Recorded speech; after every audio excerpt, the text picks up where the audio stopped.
Mohammad doctor Yunus কি বলছেন আপনারা সবাই শুনুন। ইসরায়েলের বিরুদ্ধে যুদ্ধের ঘোষণা করেছে ফিলিস্তিনি, গাজা ফাটিয়েছে সেনাবাহিনী 50,000।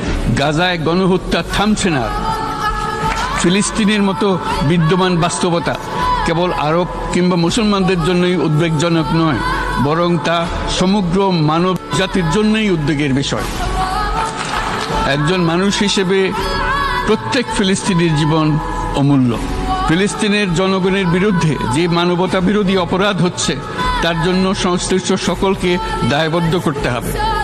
ফিলিস্তিনের জনগণের উপর চলমান নৃশংসতা, বিশেষত নারী এবং শিশুদের সাথে প্রতিনিয়ত যে নিষ্ঠুরতা বিশ্ব দেখাচ্ছে, তা থেকে নিস্তারের জন্য বাংলাদেশ অনতিবিলম্বে সম্পূর্ণ যুদ্ধবিরতির আহ্বান জানাচ্ছে। ডক্টর ইউনূসের কলিজা আছে আর সব চুরি করে ঘরে বসে থাকে। আপনারা চ্যানেলটা সাবস্ক্রাইব করে দিন।